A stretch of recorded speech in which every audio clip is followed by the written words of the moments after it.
संवत 16 की या 27 के राम जब 27 वर्ष के हुए तब वनवास हुआ उनको।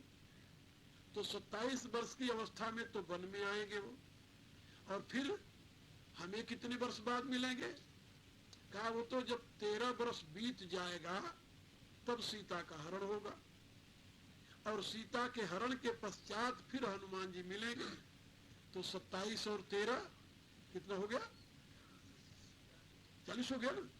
अरे कहा 40 वर्ष बाद भगवान अवतार अब लिए, 40 वर्ष तक मैं प्रतीक्षा करूं, ये मेरे से नहीं होने का। कहा प्रभु ये नहीं होने का। भगवान शंकर से कहा मारुति ने कि प्रभु 40 वर्ष तक मैं प्रतीक्षा नहीं कर सकता प्रभु की। कहा फिर? कहा मैं तो उनके चरणों में जल्दी पहुंचना चाहता हूं। भगवान शंकर ने कहा यो मस्त, अभी मैं तुम्हें पहुंचा देता हूं उनके चरणों में, उन्हीं के तो अंश है, उन्हीं के तो स्वरूप है। अब भगवान शंकर बन गए मदारी, और हनुमान जी को बनाया बंदर छोटा सा। और मदारी जो है वो डुग्गी बजाता हुआ अयोध्या में पहुंचा। राजमहल के सामने डुग्गी जब बजी, भगवान शंकर का डमरू जब बजा, तो डमरू बजाते ना मदारी नचाने वाले, बंदर नचाने वाले, जब डमरू बजा तो डमरू की आवाज जब पड़ी तो भगवान राम समझ गए कि तो प्रभु का डमरी ये डमरू तो प्रभु का है, क्योंकि राम तो भगवान शंकर को अपना प्रभु मानते हैं और शंकर भगवान राम को अपना प्रभु मानते। बड़ी उल्टी बात है। वहां ऐसे ही है, राम कहते हैं कि मेरे प्रभु शिव हैं और शिव कहते हैं मेरे प्रभु राम हैं। जब भगवान राम ने रामेश्वर की प्रतिष्ठा की, रामेश्वर की, तो वहां पर प्रतिष्ठा करने के पश्चात पूछा गया शंकर जी की कि इनका नाम क्या रखा जाए। तो भगवान राम ने कहा कि इनका नाम रामेश्वर है। कहा रामेश्वर का अर्थ क्या होता है? कहा रामस्य ईश्वर रामेश्वर है, राम के जो ईश्वर हैं वो रामेश्वर है। इतने में आकाशवाणी हुई कि नहीं ये गलत है ये गलत है। कहा फिर सही क्या है? कहा रामो यस्य ईश्वर सा रामेश्वर है, राम जिसके ईश्वर हैं वो रामेश्वर है। तो ऋषियों ने कहा कि नहीं नहीं, इसका फैसला हम कर देते हैं।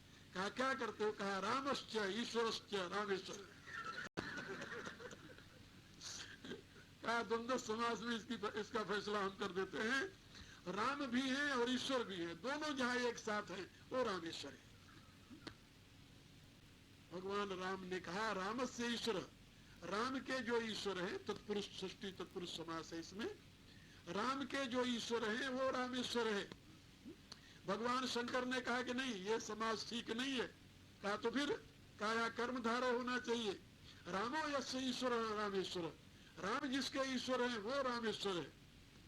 ऋषियों ने कहा कि नहीं प्रभु मेरे विचार से द्वंद्व समास ठीक है यहाँ, क्योंकि गीता में भगवान ने कहा है कि समासों में द्वंद्व समास में हूं।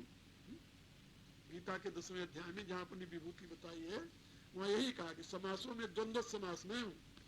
तो ऋषियों ने कहा कि रामश्च ईश्वरश्च रामेश्वर, यहाँ राम और ईश्वर दोनों एक साथ विराजित हो वो रामेश्वर है प्रभु। तो यहाँ पर भगवान राम शिव को प्रभु मानते हैं, शिव भगवान राम को प्रभु मानते हैं। अब भगवान शंकर तो मदारी बन करके आए डुग्गी बजाते हुए अपनी डुगडुगी, और जब उनके डमरू की आवाज सुनी तो भगवान राम महल में थे, काने में शब्द पड़ते ही उनको लग गया कि अब मेरे प्रभु आ गए तो हमें तो दर्शन करना चाहिए। अब वो रोना शुरू कर दिए, रोना शुरू कर दिए। तो जब रोने लगे भगवान राम तो अब माता कौशल्या उनको चुप कराने की कोशिश करने लगी। कहा किस प्रकार से चुप हो मेरा बच्चा, लेकिन वहां चुप कौन हो, वो तो रोए जा रहे हैं। कहा भाई तो कोई तमाशा वमाशा दिखाओ तो बच्चा चुप होता है। तो इतने में एक चेरी दौड़ करके राजमहल के बाहर गई, देखा तो वहां एक मदारी डुग्गी बजाकर बंदर नचा रहा था। उसने कहा देवी बाहर एक मदारी आया है, बंदर की नाच दिखा रहा है। कौशल्या ने कहा जल्दी राजमहल में बुलाओ, जल्दी बुलाओ और मैं अपने इस प्यारे लाल को वो बंदर की नाच दिखाऊं तो शायद ये खुश हो जाए। अब जो दासी ने प्रार्थना की, उन्हें कहा उस मदारी से भाई अंदर चलो, महारानी बुला रही। और उनको क्या चाहिए था, अंदर प्रवेश किए राजमहल के अंदर, और आंगन में जाकर के वहां डुग्गी बजने लगी और बंदर नाचने लगा, हनुमान जी नाचने लगे। जब भगवान ने देखा तो दोनों को देख करके मन में प्रणाम किया और खुश हो गए, तालियां बजने लगी।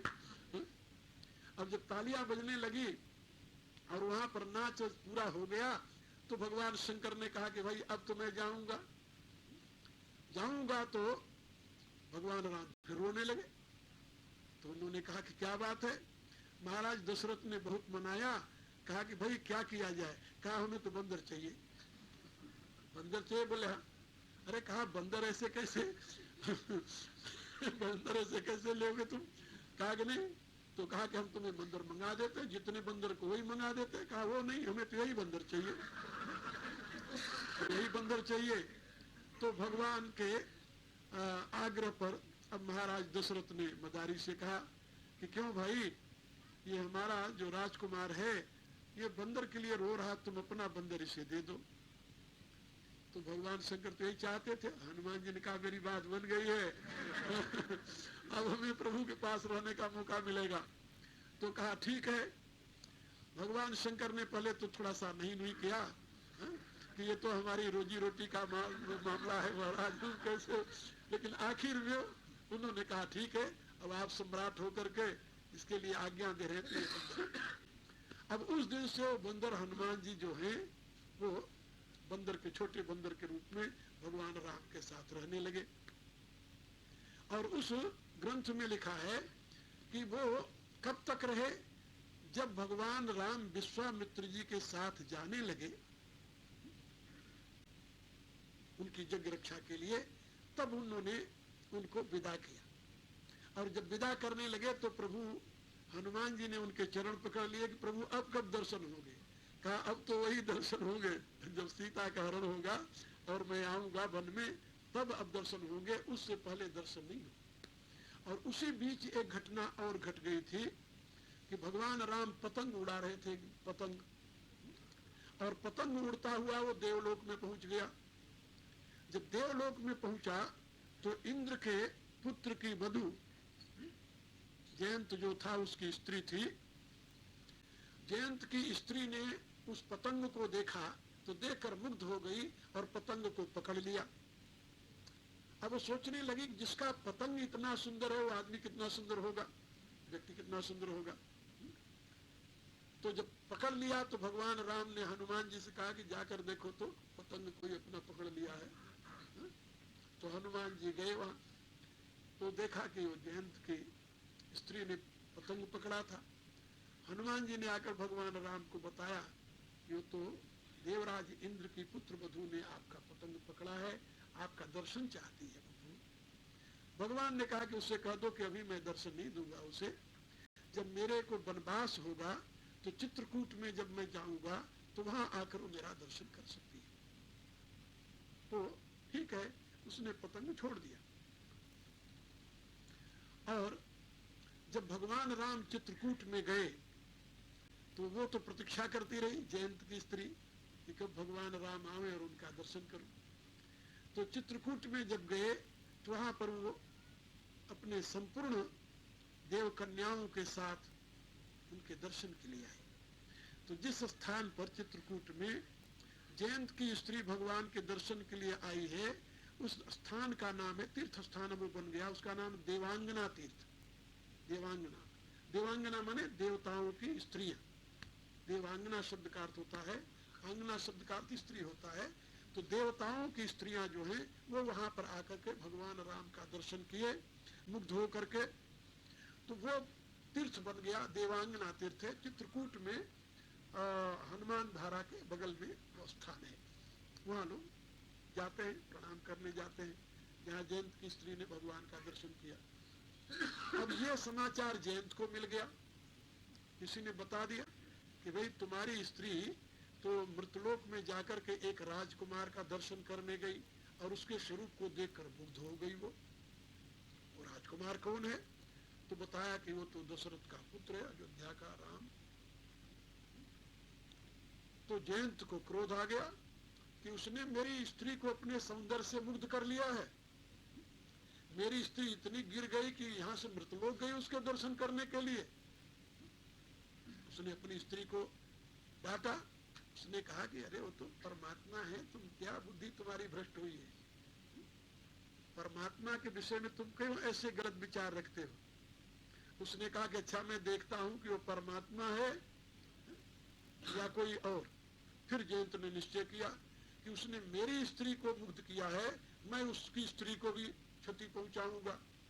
तो उसी आदेश में आकर जयंत कौए का रूप धारण करके उसी चित्रकूट में फटिक शिला पर जब भगवान विराजमान थे तो वहां पर आकर सीता जी के चरणों में चोंच मारा।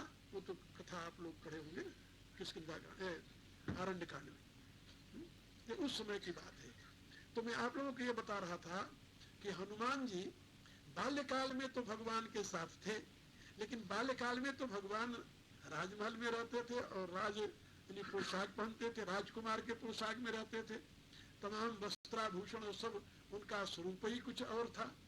और अब जो है, अब हनुमान जी देख रहे हैं तो उनको बड़ा आश्चर्य लगा कि कहाँ तो राजकुमार और राजशाही वस्त्र धारण करने वाले, और आज इस वेश में कैसे आ गए। तो यहाँ पर तुलसीदास जी उसी को इंडिकेट यानी संकेत करते हुए कह रहे हैं, पुलकित तन मुख आवन बचना, शरीर गदगद हो गया है, वाणी से बोला नहीं जा रहा है, और देखत रुचिर वेश की रचना। ये कौन सा वेश धारण कर लिए है प्रभु आज। जिस राज वेश में थे, दिव्य वेश में थे, वो वेश नहीं है। वेश कौन सा धारण किए हैं भगवान, कौन सा वेश धारण किए हैं जानते हो।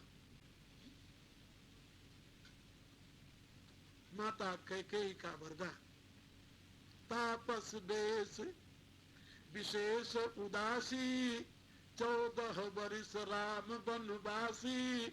तो भगवान आज तापस का वेश धारण किए हैं। अब तपस्वी का वेश देख करके हनुमान जी चौंक पड़े, महाराज को तपस्वी वेश बनाने क्या जरूरत पड़ी थी।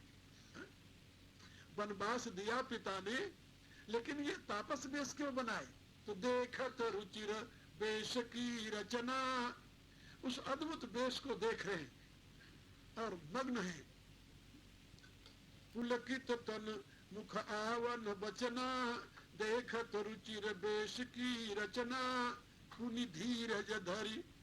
प्रभु जंगल में अब उनको सारी बात याद आ गई कि तो 13 वर्ष से इसी देश में 13 वर्ष से प्रभु जंगल में भटक रहे हैं, जंगल जंगल घूम रहे हैं। कितनी व्यथा हुई होगी हनुमान जी को उस समय, जरा कल्पना करो अपने प्रभु को उस वेश में नंगे चलत पयादे, और वनवासिनियां देख करके भगवान राम के उस वनवासी वेश को देख करके वो भी विह्वल हो जाती है, वो भी दुखी हो जाती है, वो भी विधाता को गालियां देती है। जो जगदीश इन्हीं बन दीना, तो कसन सुमन में मार्ग कीना। और वो कहती है कि यदि विधाता ने इनको वनवासी देना था तो फूलों का रास्ता क्यों नहीं बना दिया। ये बिचरई मही बिनु पद त्राणा, ये बिना पदत्राण के पृथ्वी पर घूमते हैं। तो किए बादि विधि वाहन नाना, तो ब्रह्मा ने अनेक प्रकार के जो विमान और वाहन बनाए हैं, ये व्यर्थ है। ये मही परई दासी कुश पाता, सुभग सेज कत सृजई विधाता।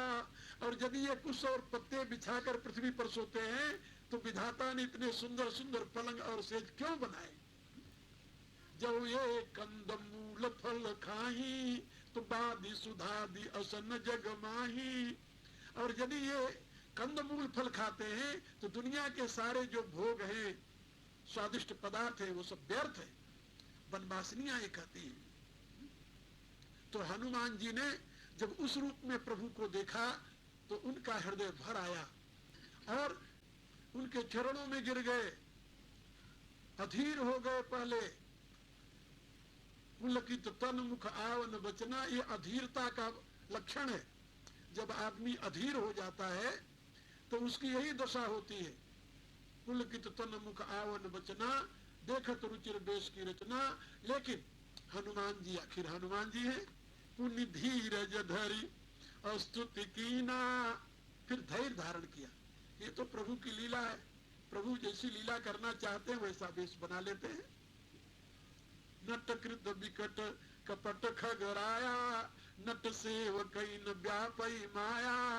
का जैसे नट अनेक प्रकार के खेल करता है और इंद्रजाल के द्वारा सबको मोहित करके तमाशा दिखाता है, लेकिन नट का जो सेवक जमूरा होता है, जमूरा उसके साथ, उसके ऊपर नट की कोई माया नहीं काम करती, जमूरा फ्री होता है। नट के इंद्रजालिक तमाशे से जमूरा फ्री होता है। दूसरे देख लिए कि नट ने जमूरे का गला काट दिया, देखा होगा ना, हाँ दिखाते हैं, लेकिन सही में जमूरा जानता है मेरा गला ठीक है। तो तुलसीदास जी ने लिखा कि नट कृत विकट कपट खगराया, नट सेवक न व्यापई माया। इसी प्रकार से परमात्मा के जो अनंत चरणानुरागी सेवक है, भक्त हैं, वो उनकी माया से अलग रहते हैं, दूर रहते हैं। हनुमान जी तुरंत अपने आप को संभाले। पुण्य धीरज धरी स्तुति कीना, हर्ष हृदय निज नाथ ही चीना। हृदय में महान हर्ष है क्योंकि उन्होंने अपने प्रभु को पहचान लिया।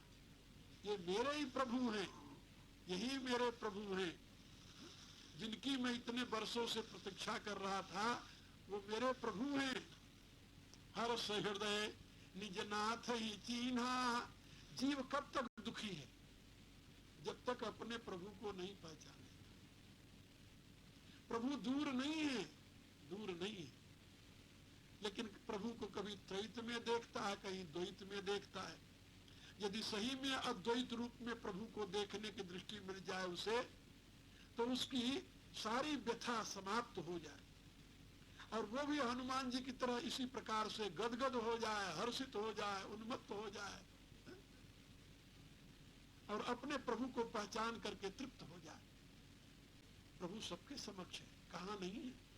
कबीर ने लिखा, लाल लाल सब कोई कहे, सबके पल्ले लाल, लालन की पारिक नहीं आते भयो कंगाल। वो तो सबके हृदय में विराजमान है, लेकिन उसकी तरफ देखने की जरूरत नहीं, हम तो बाहर के तमाशे देखने में ही मगन रहते हैं। हम भगवान को देखने की चाह ही नहीं रखते, भगवान के इस विचित्र जगत को ही देखने में मगन रहते हैं, इसलिए हम दुखी होते हैं। और जो अपने नाथ को चीन लेता है, अपने प्रभु को चीन लेता है, फिर उसके हृदय में हर्ष का समुद्र मर जाता है, फिर वो दुखी नहीं होता। इसलिए तुलसीदास जी कहते हैं कि हर्ष हृदय निज नाथ ही चीन्हा।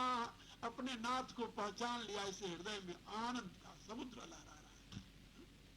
पुण्य धीरज धरी स्तुति कीना, हर्ष हृदय निज नाथ ही चीन्हा। अब नाथ को चीन लिया तो उलाहना भी देना है भाई, तो जानते हो भक्त जो है उलाहना बिना दिए नहीं रहता।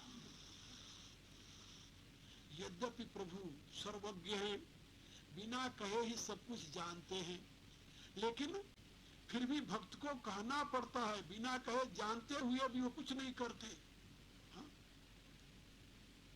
बड़ी विचित्र लीला है उनकी। सर्वज्ञ हैं, सर्वत्र हैं, सब कुछ देखते हैं, जानते हैं, लेकिन जब तक भगत अपने हृदय से उनको पुकार करके अपनी बात नहीं कहता, तब तक भगवान उसकी संभाल के लिए आगे नहीं जाते। आप क्या समझते हो, जब द्रौपदी का केस पकड़ करके लाया गया था तो उस समय भगवान को पता नहीं था? पता था। भगवान ने कहा,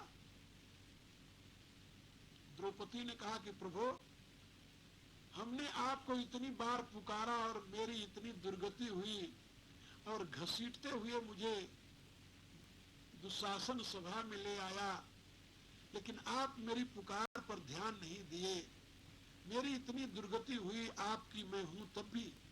भगवान ने कहा, द्रौपदी देखो तुम ये गलत कह रही हो। जब दुशासन ने तुम्हारे केस पकड़े तो मैं वहीं था, कहीं दूर नहीं था, लेकिन मैं बिना पुकारे कैसे तुम्हारी मदद को आता। उस समय तुम्हें विश्वास था कि रह जाओ तुम, चलो भीम के सामने, तब पता चलेगा तेरा। मेरे 5 पति हैं, भीम है, अर्जुन है, महाबली, तुम्हें मेरे पर विश्वास नहीं था, उस भीम पर था, अर्जुन पर था, नकुल सहदेव युधिष्ठिर पर था। जब उनके सामने तुम घसीटी जाती रही और वो कुछ नहीं बोले, पांचों पति मौन होकर नीचे सर कर लिए, तब तुम्हारा विश्वास मेरे पर नहीं आया। तब तुम्हें यह था कि अब यहाँ पर भीष्म पितामह बैठे हैं, द्रोणाचार्य बैठे हैं, कृपाचार्य, अश्वत्थामा बैठे हैं, इनके सामने मेरा कोई क्या बिगाड़ेगा। उनसे तुम पूछती रही, बताओ धर्म क्या कहता है। और जब वो भी स्वर नीचे कर लिए, तब तूने अपनी साड़ी पकड़ करके संभालने में लगी रही। और तुम जानती हो कि जब तक दुनिया में कोई सहारा होता है मनुष्य का, तब तक मैं सहारा नहीं बनता। और जब आखिरी झटके में तूने देखा कि अब तुम नग्न हो जाओगी, तब तूने दोनों हाथ ऊपर उठा दिया, हा कृष्ण द्वारिका वासिनी। और फिर भी तूने गलती की, मैं तो वहीं खड़ा था और तूने मुझे पुकारा कहां से, द्वारिका वासिनी। तो दिल्ली से द्वारका तो बहुत दूर है देवी, हमें द्वारका से चल करके तुम्हारे पास आने में कुछ तो समय लगना था। इसमें कसूर मेरा नहीं है, तेरा है। तो मेरा कहने का अभिप्राय कि भगवान जो है वो उपद्रष्टा होकर के सर्वत्र देखता रहता है। उपद्रष्टा अनुमंता च भर्ता भोक्ता महेश्वर परमात्मेत चापितो देहेस्मिन् पुरुषः पर। आप क्या समझते हो, जब आप दुखी होते हो तो भगवान नहीं देख रहा क्या? वो देख रहा है। आपके दुख को भगवान देख रहा है, आपकी गति को भगवान देख रहा है, आपको भगवान देख रहा है, लेकिन आप उसको पुकारते नहीं, आप उसका आश्रय ही नहीं लेते। आप अपने ही बल पर घमंड करते रहते, अपने ज्ञान पर, अपने बल पर, अपने परिवार पर, अपने माता पिता, अपने समाज पर। भगवान का सहारा कब लेते हो? जब भगवान का सहारा ले लेते हो तो भगवान तुम्हारे लिए पहुंच जाता है, तुम्हारी रक्षा कर लेता है, तुम्हें संभाल लेता है, फिर तुम्हें गिरने नहीं देता हो। एक बार यदि उसने संभाल लिया, फिर तुम्हें वो गिरने नहीं देगा, याद रखो। उपद्रष्टा अनुमंता च भर्ता भोग। पहले वो उपद्रष्टा है, उपद्रष्टा मैंने देखता रहता खड़ा खड़ा, क्योंकि साक्षी है। फिर जब तुम कहोगे देखो भैया मेरी गति बिगड़ रही है, तो कहता अच्छा भाई, उपद्रष्टा अनुमंता हो जाता, अरे नहीं भाई ऐसा नहीं होना चाहिए। और जब कहोगे कि मैं तो आपकी ही शरण में हूं, तब वो भर्ता बन जाता है, रक्षक बन जाता है। जब तुम कह देते हो कि मैं आपकी शरण में हूं, तब वो रक्षक बनता है। और जब रक्षक वो बन जाता है, तब तुम स्वयं को उसको अधीन कर देते हो, तब वो भोक्ता भी बन जाता है। तो भर्ता भोक्ता कौन? महेश्वर। परमात्मे चापितो देहेस्मिन् पुरुषः पर, ये परमेश्वर की स्थितियां हैं। उपद्रष्टा अनुमंता च भर्ता भोक्ता महेश्वर। इसलिए यहाँ पर हनुमान जी ये बता रहे हैं कि भगवान सब कुछ जानते हैं, लेकिन फिर भी बिना उनसे कहे बात बनती नहीं। इसलिए वो कहते हैं हनुमान जी अपना गिला व्यक्त करते हुए कहते हैं, मोर न्याय मैं पूछा साईं। हे स्वामी, मैं जीव, और जीव जो है वो अल्पज्ञ है। अल्पज्ञ होने के नाते सर्वज्ञ के विषय में जिज्ञासा व्यक्त करना उसका तो सहज धर्म है, ये तो उसके लिए न्याय संगत है। मोर न्याय मैं पूछा साईं, हे स्वामी मैं आपसे पूछा, ये मेरे लिए न्याय संगत है। लेकिन तुम कस पूछे नर की नाई, लेकिन आपने मेरे ऊपर जो व्यंग किया कि कहो विप्र निज कथा बुझाई, ये मनुष्यों की तरह आपने क्यों व्यंग किया मेरे ऊपर, ये बताओ पहले।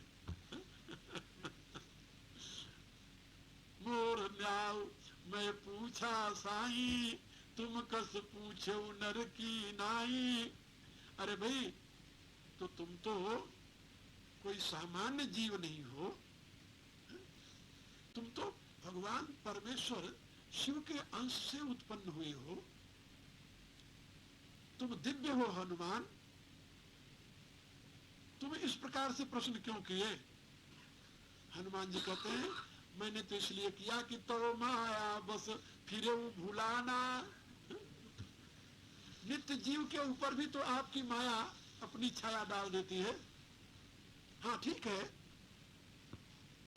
तुलसीदास जी ने लिखा है कि हरि से व कहीं न व्याप अविद्या, माया के दो रूप हैं। कर भेद सुनऊ तुम सोऊ, विद्या अपर अविद्या दो, माया के दो रूप है, विद्या और अविद्या। लेकिन जो अविद्या माया है वो भगवान के भक्त के पास नहीं जाती। हरि से व कहीं न व्याप अविद्या, प्रभु प्रेरित व्यापित ही विद्या। तो अविद्या माया तो भगवान के भक्त के पास नहीं जाती, लेकिन विद्या माया तो पहुंच जाती है, वो सवार भी हो जाती है। ज्ञानी नाम चेतांसी देवी भगवती सा, बलादा कृष्ण मुहाय महामाया प्रक्षति। वो विद्या माया तो नारद को नचा दिया, ब्रह्मा को नचा दिया। नारद ब्रह्मा ही नहीं, गरुण को नचा दिया। गरुण महाज्ञानी गुण राशि, हरिसेवक अति निकट निवासी, गरुण को नचा दिया। और की बात छोड़िए, तो जो माया सब जगह नचावा, परमात्मा की अविद्या माया जो सारे जगत को नचाती है वो भक्त के पास नहीं जाती, लेकिन भगवान की विद्या माया तो भक्त को मुग्ध कर देती है। हनुमान जी कहते हैं महाराज तो माया बस फिर भुलाना, मैं तो आपकी माया, भगवान की कौन सी माया? विद्या माया।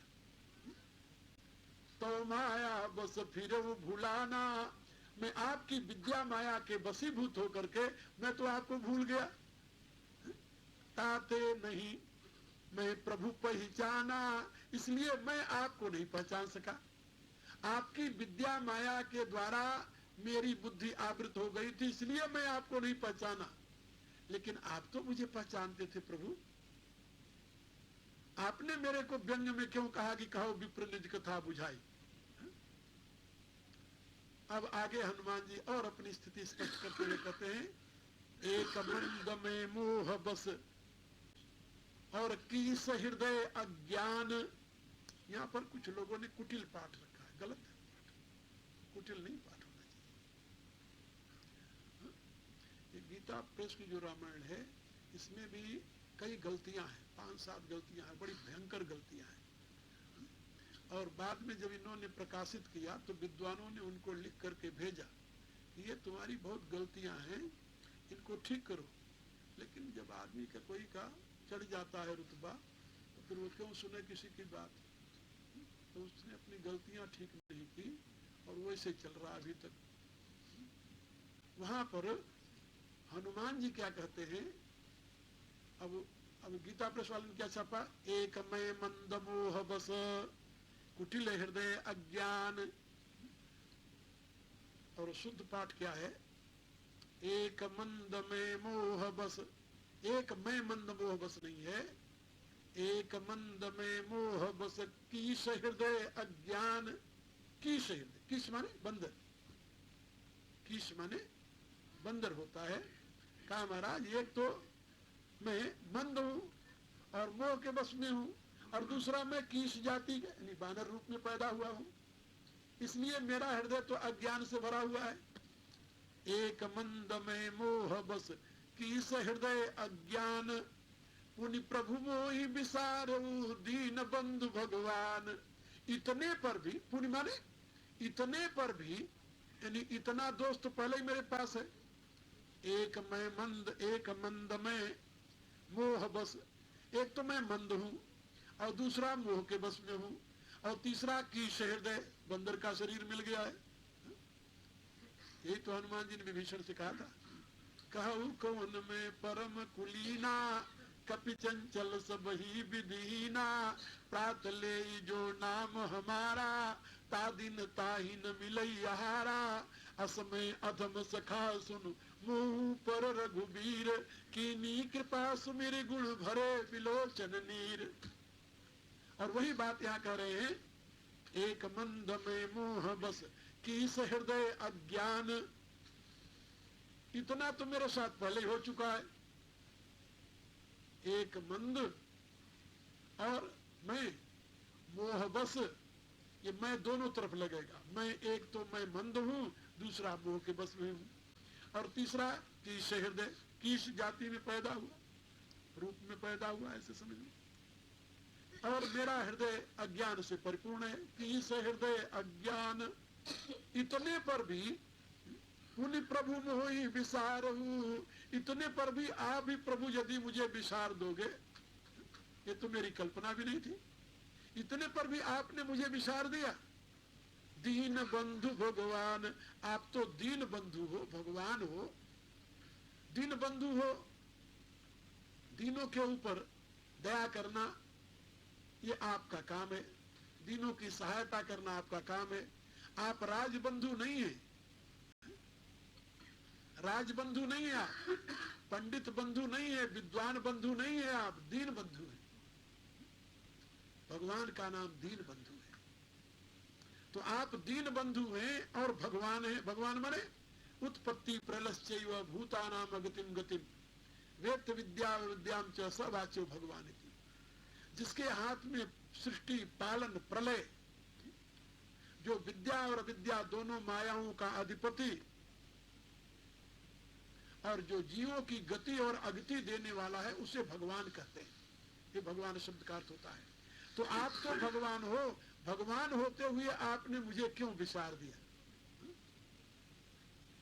एक मंद में मोह बस कीस हृदय अज्ञान, पुनि प्रभु मोहि विसारहु दीन बंधु भगवान। आप दीन बंधु हो, दीन बंधु होकर मुझे भुला दिए, ये आपने ठीक नहीं। मैं भूल गया आपको। क्यों मैं भूल गया? तो माया बस फिर भुलाना, मैं तो आपकी माया के बस होकर भूल रहा। हमारे यहाँ शास्त्र में जीवों की जहां पर व्याख्या है, वहां उनकी 3 प्रकार के स्वरूप की व्याख्या की गई है। जीव 3 प्रकार के होते हैं, नित्य जीव, मुक्त जीव और बद्ध जीव। तो नित्य जीव वो हैं जो कभी बंधन में नहीं आते, जो ईश्वर कोटि के होते हैं, ऐसा समझिए। तो हनुमान जी जो हैं ये नित्य जीव है, नित्य जीव। ये कभी बंधन में नहीं आए, कभी इनको माया ने नहीं घेरा, लेकिन इसको हमारे यहाँ भक्ति की भाषा में दैन्य कहते हैं। तो दैन्य भाव व्यक्त करने के लिए हनुमान जी अपने आप को कह रहे हैं कि प्रभु मैं तो आपकी माया में भूल गया था, इसलिए आपको नहीं पहचाना। लेकिन ये तो नित्य जीव है। मुक्त जीव वो है जो पहले बंधन में थे लेकिन अब मुक्त हो गए हैं, और बद्ध जीव वो हैं जो बेचारे अभी बंधन में चीख पुकार कर रहे हैं, गोते खा रहे हैं, कभी ऊपर आते हैं, कभी नीचे जाते हैं। इन बद्ध जीवों की 2 श्रेणियां हैं, बुभुक्षु और मुमुक्षु। एक तो भोग के पीछे लगे हुए हैं, दूसरे मोक्ष के अभिलाषी हैं। बुभुक्षुओं की 2 श्रेणियां हैं, एक तो धर्मानुसार अपना जीवन बिता करके इस लोक और स्वर्ग लोक का भोग भोगना चाहते हैं, और दूसरे लोग खाओ पियो मजा उड़ाओ, eat drink and B Mary, उधर लगे हुए हैं। उनको डेमन कहते हैं, हम इनको देवता कहते हैं। ये तो मुमुक्षुओं की 2 श्रेणियां हैं। और मुमुक्षुओं की 2 श्रेणियां हैं, एक ज्ञान मार्गी है, दूसरे योग मार्गी है। ज्ञान मार्गी और योग मार्गी। हनुमान जी जो हैं वो है तो योग मार्गी है, लेकिन ज्ञान के समुद्र हैं। हनुमान जी कहते हैं प्रभु मैं आपको भले भूल गया, लेकिन आप मुझे क्यों भूल गए? आप तो दीन बंधु हैं, भगवान हैं। यदि भगवान ही इंसान को भूल जाएगा तब उसकी गति कहां होगी? क्या सही में भगवान इंसान को भुला सकता है? नो, असंभव है। इंसान भले भगवान को भूल जाए, लेकिन भगवान कभी इंसान को नहीं भूल सकता। लेकिन ऐसा अनुभव होता है कि भगवान हमें भूल गए, ऐसा लगता है कि भगवान हमें भूल गए। भगवान ओमनीसिएंट है, ओमनीपोटेंट है, ओमनीप्रेजेंट है, वो सब जगह मौजूद है। वो तो भक्त को कभी, यानी जीव को तो कभी भूल ही नहीं सकता। उसकी दृष्टि में तो जीव सदा उसके समक्ष है, कैसे भूलेगा? जीव ही भूलता है अज्ञानतावश भगवान को, भगवान नहीं भूलता। लेकिन जीव को ऐसा लगता है कि भगवान हमें भूल गया। आगे ही भगवान बताएंगे कि मैं तुम्हें भूला नहीं हनुमान, तुम्हें ऐसा लग रहा है कि मैं तुम्हें भूल गया हूं। एक मंद में मोह बस ईश हृदय अज्ञान, उन प्रभु मोहि विसारे दीन बंधु भगवान। यद्यपि नाथ बहु अवगुण मोरे, ये दैन्य है, इसको दैन्य कहते हैं। सेवक प्रभु ही परई जन भोरे, हे नाथ मेरे में बहुत अवगुण है। कितने अवगुण हैं इनको मैं गिन नहीं सकता। फिर भी यदि उस अवगुण को देख करके प्रभु अपने सेवक की उपेक्षा कर दे तो सेवक की तो कोई गति नहीं हो। ये जो कुछ हनुमान जी यहाँ पर कह रहे हैं, ये एक आदर्श प्रस्तुत कर रहे हैं। आदर्श, भक्ति का आदर्श प्रतिष्ठित करने के लिए ही भगवान शंकर हनुमान के रूप में प्रकट हुए। ये बात याद रखना हमेशा। भक्ति का आदर्श जैसे मर्यादा की प्रतिष्ठा करने के लिए ही परब्रह्म परमात्मा राम रूप में प्रकट हुआ है, इसी प्रकार से भक्ति के आदर्श को प्रतिष्ठित करने के लिए ही भगवान शंकर हनुमान के रूप में प्रकट हुए। तो यहाँ पर भक्ति का आदर्श प्रतिष्ठित कर रहे हैं। और उस आदर्श में भक्त चाहे कितना गुणवान हो, कितना पवित्र हो, कितना उज्जवल हो, उसको हमेशा यही सोचना चाहिए कि मैं तो मलिन हूं, मेरे प्रभु की कृपा ही मुझे शुद्ध करे। अपने पवित्रता पर यदि भक्त को अभिमान हो गया तब तो वो डूब जाएगा, क्योंकि अभिमान बहुत बड़ा पत्थल है। हाँ, अभिमान जो है वो पत्थल के समान है, और दैन्य जो है वो काष्ठ के समान है।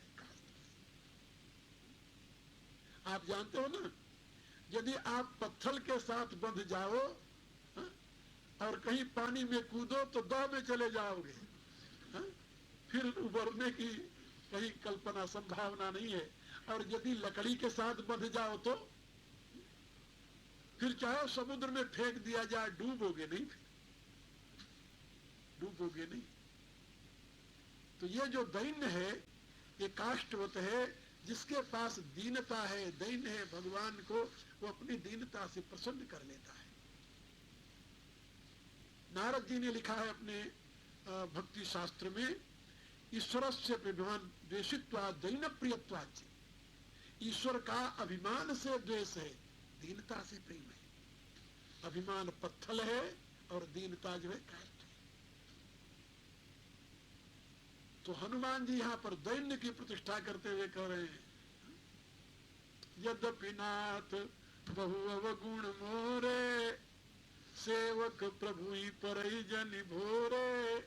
अब ऐसे आप लोग भी कहो, यद्यपि नाथ बहु अवगुण मोरे, सेवक प्रभु ही परई जन भोरे। नाथ जीव तव माया मोहा, सो निस्तर तुम्हारी छोहा। ऐसे प्रार्थना करते करते अब आप लोग विश्राम ले लो, समय पूरा हो गया, बल्कि ज्यादा हो गया। ओम भूर्भुवः स्वः सवितुर्वरेण्यं भर्गो देवस्य धीमहि धियो यो नः प्रचोदयात्। सर्वे भवन्तु सुखिनः, सर्वे सन्तु निरामयाः, सर्वे भद्राणि पश्यन्तु, मा कश्चित् दुःखभाग् भवेत्। ओम पूर्णमदः पूर्णमिदं पूर्णात् पूर्णमुदच्यते पूर्णमुदच्यते पूर्णस्य पूर्णमादाय पूर्णमेवावशिष्यते ओम शांति शांति